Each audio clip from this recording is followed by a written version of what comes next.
Se você quer muito ser roteirista, mas ainda não conseguiu terminar o seu primeiro roteiro, esse vídeo é pra você. Oi, eu sou a Carol Sintoyan e hoje a gente vai bater um papo e eu vou te dar aqui alguns bizus para que você possa terminar o seu primeiro roteiro da melhor forma possível.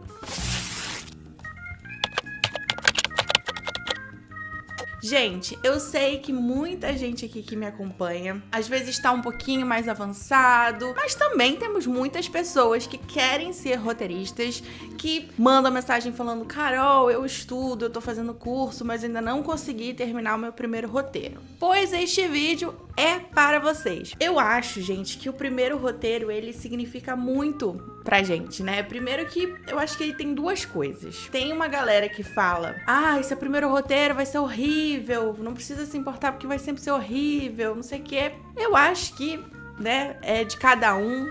Acho meio arriscado a gente bater o martelo falando que o primeiro roteiro de todo mundo vai ser horrível.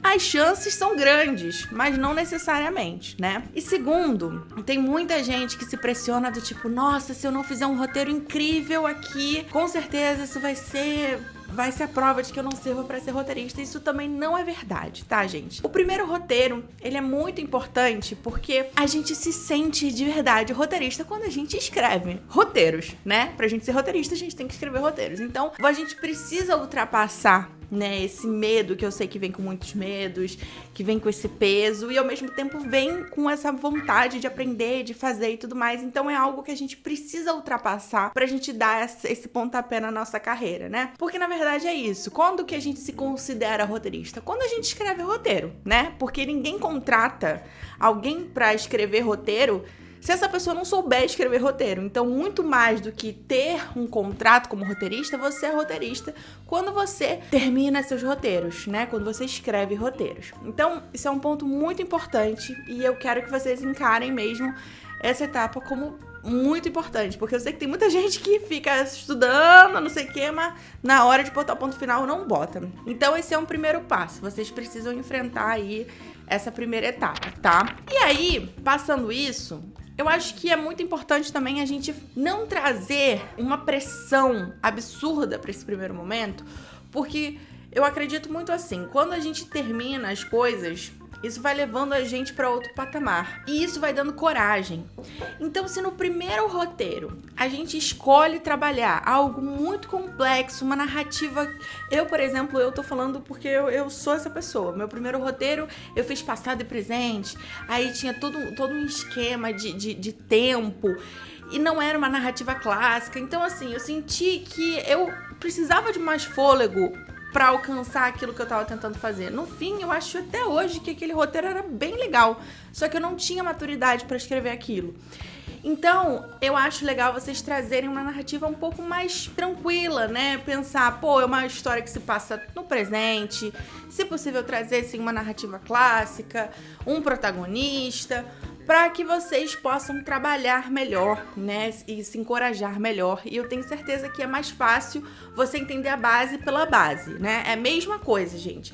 Quando a gente começa a cozinhar, me diz aí quem já cozinha, quem sabe cozinhar, eu espero que tudo. A gente não começa fazendo nada numa panela de pressão. Por quê? Porque é um estágio além. Primeira coisa que você cozinha não é uma feijoada, é um ovo, talvez um arroz. Então, isso é bem importante. É a mesma coisa que cozinhar, gente, um passo de cada vez. Outra coisa que eu acho bem importante e que eu também não fiz, né, por isso que eu tô falando aqui, né, quando eu fui escrever meu primeiro roteiro, já foi um roteiro de longa. Então, eu aconselho vocês a sempre começarem pelo formato mais curto. Vocês podem ver que no concurso de roteiros de um festival, de um concurso que é para roteirista iniciante, que é o Rota, esse concurso é de curtas. E não é por acaso isso, porque curtas, né, é aquele espaço que a gente tá experimentando, que a gente tá tentando. E isso é muito legal pra quem tá começando. Então, claro que eu não vou ser aqui cagar regra do tipo, se você está começando, você só pode escrever curtas. Não. E a gente também já falou sobre séries e filmes nesse vídeo aqui, né? O que eu acho, o que eu considero que é melhor. Mas se é o seu primeiro roteiro, eu, Carol, sugiro que você comece por curtas, porque um longa exige um fôlego, né? E o fato de você ainda não ter experiência pode te fazer ficar um pouco perdido e pode atrasar aquele ponto final que você precisa dar, e isso pode te fazer ter menos segurança no seu trabalho. Então eu sempre sou essa pessoa a favor de você ganhar confiança. Então quanto mais rápido você termina o seu roteiro, né? Não quer dizer que você precisa começar e terminar no mesmo dia. Pelo amor de Deus, gente, não precisa fazer isso, tá? Isso, inclusive, é um dos pontos que eu vou trazer, já até adiantei. Você não precisa terminar num dia só. Você pode fazer tranquilamente, na sua paz, no seu tempo. Mas se você começar por algo mais simples, que vai ser mais fácil de terminar, melhor para você ganhar confiança. E você também não precisa sentar e terminar tudo num dia. O roteiro é construído passo a passo, né? Também não precisa ter essa euforia para terminar o roteiro. Não precisa, tá, gente? Respeita seu tempo. E nisso, né? O que é essencial, né? Para você começar a escrever seu roteiro? É uma coisa que a gente fala aqui só todos os vídeos. Que você precisa desenvolver o seu roteiro, mesmo que ele seja um curta-metragem. Tudo bem? Vai tornar a escrita mais fácil, você não vai derrapar na narrativa, não vai ser aquela coisa de estou aqui indo no fluxo e aí olha no que deu. Comecei a escrever um roteiro e olha no que deu, né? Não vai ser assim, né? Você vai ter mais segurança e você, tendo pelo menos uma escaleta, você vai saber o que você pode colocar no seu dia. Hoje eu vou escrever essa cena e você escreve aquela cena, tá? A chance de você se perder é muito menor e a chance de dar errado também é muito menor. É aquele papo que a gente sempre fala, né, gente? Com a estrutura desenvolvida, com tudo feito antes, as chances de você estar construindo uma casa bem feita, né, que foi planejada e que não vai desmoronar no meio do nada, é muito maior, ok? Uma outra dica, gente, que eu não vejo o pessoal falar muito, mas que eu considero muito importante, e aí vai uma observação que essa dica se aplica melhor até para quem sabe falar inglês. Infelizmente é algo que vocês vão se deparar com essa necessidade ao longo do tempo. Então, quem não fala inglês ou quem não tem o mínimo de estudo sobre inglês, eu aconselho a vocês tentarem até aprender gratuitamente, online, buscar por videoaulas e etc, porque vocês vão precisar disso para vocês se estabelecerem melhor assim na carreira, porque infelizmente a gente tem muito conteúdo em inglês. Então uma dica que eu dou é quando você estiver escrevendo um roteiro, seu primeiro roteiro, e eu acho que isso pode ser aplicado em outros roteiros também, eu acho isso bem legal. Qual é a questão? Quando a gente está começando a escrever, é muito difícil a gente pegar a manha dessa escrita audiovisual, né? E aí, você precisa ter referências de escrita. E você só tem essa referência de escrita quando você lê roteiros. Então, Carol, tô escrevendo um roteiro que ele é um roteiro de terror.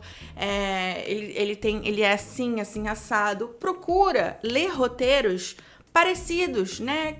Que pegam o mesmo gênero que você tá querendo trabalhar, para você entender essa escrita. Procure as referências, né, as principais referências do tipo de filme que você quer escrever.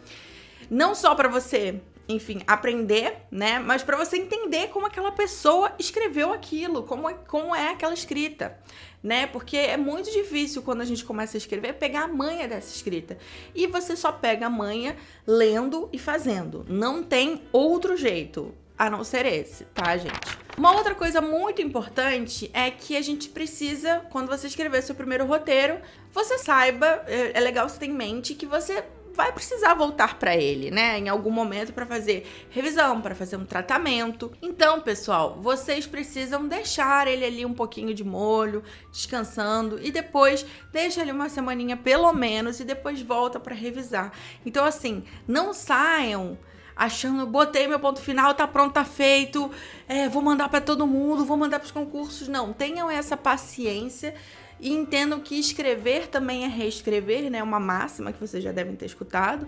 E isso é verdade, né? Às vezes você escreve uma coisa, ou você acha que tá muito bom e sua percepção tá errada, porque quando você volta e lê, você tem que revisar muitos pontos, ou você tem uma percepção de que tá muito ruim e da mesma forma você volta e lê e revisa alguns pontos. Então, a gente constrói a nossa escrita a partir dos tratamentos e da reescrita e tá tudo bem. Por último, gente, depois disso, continue. Eu não sei se vocês viram aquele filme, o Tic Tic Boom. É aquilo, entendeu? Terminou de fazer um negócio, e agora? Vai dar certo? Não vai? Continue a nadar. Sempre continua. Tá, gente? Porque é isso. É no fluxo, é cumprindo uma etapa. Ah, beleza, escrevi um curta. Será que agora eu tenho fôlego pra escrever outro? Aí escrever outro, vou escrever um longa. É isso, gente. A construção é essa, tá? E é apenas com a prática que a gente consegue terminar, evoluir, progredir na nossa carreira. Então é isso, eu espero que vocês tenham gostado desse vídeo, espero que ele tenha servido como um impulso aí, se você ainda não terminou o seu primeiro roteiro, e se você já terminou o seu primeiro roteiro, mas tá aí, ó, paradinho em outro roteiro aí, eu espero que esse vídeo também tenha te ajudado de alguma forma. Eu vejo vocês em um próximo, não esqueça de dar o seu like aqui, comentar no vídeo. Um beijo, tchau!